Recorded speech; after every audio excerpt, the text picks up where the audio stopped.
ما نسل زدیا 2 سال پیش روزای تلخ و دردناکی دیدیم.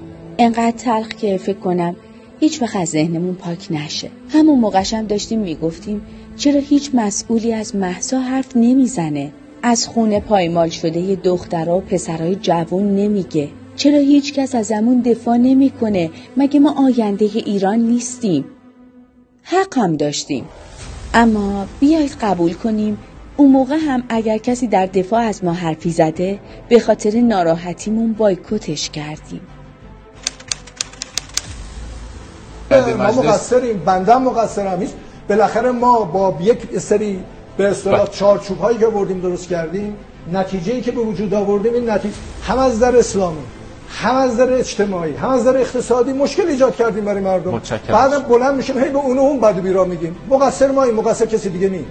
حالا سهم من در جای خودش، سهم روحانیت محترم در جای خودش، مسجد در جای خودش، صدا و سیما در جای، همه باید بیان پاسخ بدن، نه اینکه برن اون دختر رو بگیرن کتک بزنن و بعد مثلا برنامه درست بشه که جنازه‌شو تحویل بدیم. بعدم نیم شفاف سازی بکنیم، هی بگیم آقا اینجوریه. از نظر پزشکی کدوم فرمودی، کدوم دختر فرمودی؟ همون خانم امینی رو. من پزشکم دیگه، جراح قلبم، فوق تخصصم، کوپنی هم نیومدم بالا، در تمام دورهات با اصطلاح خودم اومدم بالا و جزو رتبه‌های برتر کشورم بودم.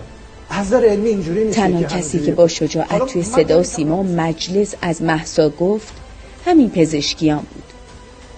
هر چقدر تندتر بریم همون موقع از هدفی که دنبالشیم دورتر میشیم. جوانان ما، بچه‌های ما، همین دخترها، همین پسرها فردای این مملکتن. ما اگر ایده‌ای داریم که به نفع اوناست، اگر دلسوز اوناییم، در عمل باید ثابت کنیم، نه با گرفتن و زدن. علت این که این جوونا و این مردمی که به ما نگاه میکنن از ما بریدن، برای اینکه باشون صادق نبودیم. همون حرفی که اول گفتم. نمیدونم، یه وقتایی فکر میکنم اگه 3 سال پیش رأی داده بودم شاید الان مهسا زنده بود.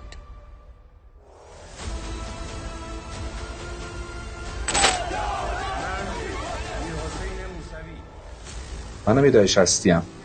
زمان ما هم اعتراضات 88 بود و تنها کسی که ازمون توی مجلس دفاع کرد همین دکتر پزشکیان بود. انصاف رو مراعات کنید از اونی که دوست داری و اونی که دشمن می‌داری. انصاف رو مراعات کنید. حیوان وحشی نباش که به جونشون بیفتی و لط و پارشون بکنی. این مردمه، با مردم باید مثل مردم برخورد کرد، مثل انسان برخورد کرد. اگر ما راه علی رو بریم، حرف علی رو گوش بدیم، منصفانه به همه گوش بدیم و مثل یک انسان دوست و دشمن خودمون رو هم انصافانه باش برخورد میکنیم، قطع و یقین تمام قائله ها میخوابه، تمام مشکلات حل میشه. ولی وقتی که جانب یکی رو بگیریم، فقط یک صدا رو بلند بکنیم و اجازه ندیم دیگران حرف بزنن و هر کی حرف زد انگ بهش بچسبونیم، اون وقت معلومه چه اتفاقی میفته.